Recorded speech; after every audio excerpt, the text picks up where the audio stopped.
더 발표 더 하고 싶은 사람 이제는 없어? 다령이 오케이. 저는 수업을 전부 다 듣질 못해서 심상에서부터 수업을 들어서요. 심상에 관한 발표를 준비했어요. 심상을 한마디로 정리한다면 내 마음의 모양이라고 생각해요. 쉽게 말하면 신은 모든 것을 알고 계신다 해서 우리는 굳이 입을 열어 이렇게 저렇게 이야기를 할 필요가 없다고 생각을 하고 있고요. 내가 누군가한테 배울 점이 있다면 배워보면 되는 거고, 배운 것이 잘못됐다면 경험이라 생각하고 다시 시작하면 된다고 생각을 해요. 누군가에게 좋지 않은 감정들이 쌓이고 미워 보인다면 나 또한 저 사람에게 미운 감정이 드는 저 모습을 가지고 있구나 라고 생각하면서 이해하면 되고요. 그렇게 그 사람을 알아가면 되는 거예요. 사제한테 실패라는 건 없다고 생각을 하고 있어요. 하지만 잘못된 건 있을 수 있어요. 잘못된 행동, 잘못된 언행, 잘못된 생각. 하지만 우리는 사제이기 때문에 그 안에 머물지 말고 깨닫고 깨우치고 행으로 이어가야 됩니다. 그것이 사제가 가지고 가야 할 기본 바탕이라고 생각을 하고 있고요. 깨우침이 없는 사제라면 늘 제자리 걸음일 테고 만인들을 돕고 살리라는 내 사명은 결국 어불성설이 아니겠습니까? 스스로조차도 케어를 하지 못하고 남들이 하는 말 한마디에 힘들어하고 억울해하고 꽂혀있고 나는 이렇게 피해를 받았어. 근데 그것을 입 밖으로 꺼내서 풀 자신은 없고 어차피 말이 안 통하니까 고집이 세니까 말해봐야 피곤하니까 자기의 잘못을 인정하지 않으니까 라는 핑계와 자기 합리화를 시킬 상황들을 만들어 놓기만 하죠. 설령 그것이 진짜일지라도 우리는 사제고 만인을 어루고 도와야 하는데 이 또한 입 밖으로 꺼내지 못해 넘어가지 못한다면 우리는 과연 무엇을 도모하고 무엇을 위해 살고 있으며 나는 누구인지조차 알기가 어렵다고 생각을 합니다. 넘어지면 다시 일어서고 포기만 하지 않는다면 정말 바람결에 진짜 눈 깜빡하는 사이에 내가 꿈꾸고 바라던 사제의 길로 들어가서 나아가고 있을 거예요. 이처럼 인간 공부와 심상은 많은 연관이 있다고 생각을 합니다. 내 심상이 어지러울 때에는 내 마음에 좋지 않은 감정들이 자리하고 있다는 건데 그것이 도대체 어디에서 왔는지 그것을 직면하고 이것을 어떻게 해결해야 하는지를 찾아내야 돼요. 남의 모난 점은 나의 거울이다 라는 말씀을 스승님께서는 많이 해주셨었는데 자기 합리화 피해망상 확대해서 이렇게 나에게 있는 좋지 않은 모습들을 남이 아닌 나한테 대입을 시켜서 볼 줄 알아야 돼요. 벽사신당에서 나한테 가르침을 줄 수 있는 분은 내 신령님이랑 스승님, 그리고 서로에게는 가르침이라는 것보다는 서로 보고 경쟁하고 이끌어주고 토닥거리고 나아가는 신형제이자 사형이라고 생각을 해요.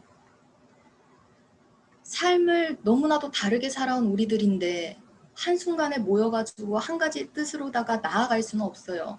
부딪히면서 이것도 겪어보고 저것도 겪어보고 해야 되는데 사람들은 그런 거를 심상 안에 숨기고 나는 괜찮아, 난 인간 공부 넘어갔어 라는 가식으로 그걸 또 기면이라고 부르면서 그러한 모습들을 이끌어가고 있는데 우리는 나고삼신의 아들, 딸이고 한홍천왕의 제자이고 벽사신당이라는 이름 아래 우리의 신어머니이자 스승님을 만나 뵈서 이렇게 인연줄을 잡고 새로운 삶을 부여받고 살고 있잖아요.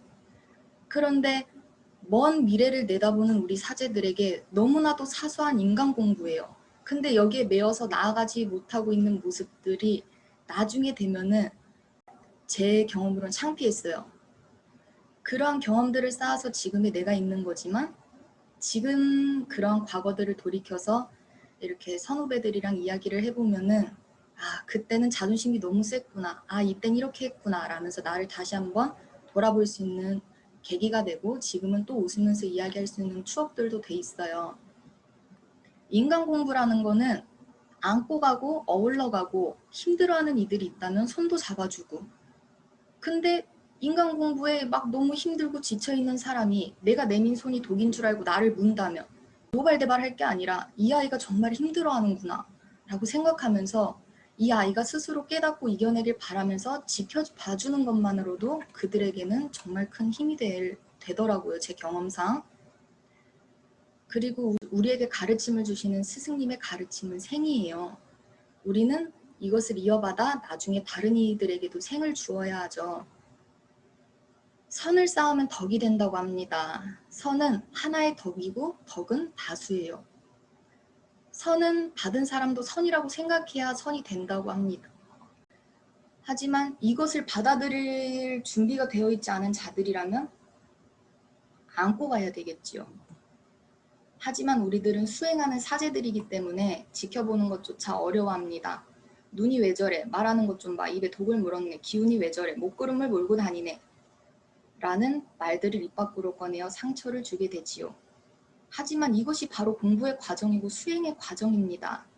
말하는 것을 무서워하지 말고 자신의 모습을 남에게 보였을 때 혹은 남한테 나의 못난 점을 들었을 때 도망가지 말고 인정하고 버리고 놓아주세요. 못난 모습의 나를. 일단 부딪혀보고 이야기해봐도 도저히 답이 안 나온다면 정화의 시간을 이용해보면 돼요.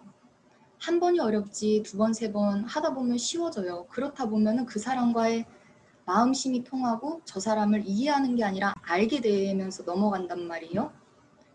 또한 여러 번 이야기를 했는데도 넘어가지 못하는 문제가 있다면 남이 아닌 나에게 문제가 있구나를 염두에 두고 안고 간다면 정말 어려울 것이 없어요. 받아들이지 못하는 사람은 그게 그 사람의 공부인 거예요. 내 심상을 위해서 남한테 무언가 이야기하는 걸 무서워하지 않아야 돼요. 그리고 말을 한마디 할 때에도 다른 이의 가슴에 비수가 되는 말들보다는 말은 아다르고 어다르니까 조금 더 다정한 말로 해주면 더 좋겠구나라고 생각을 하고요.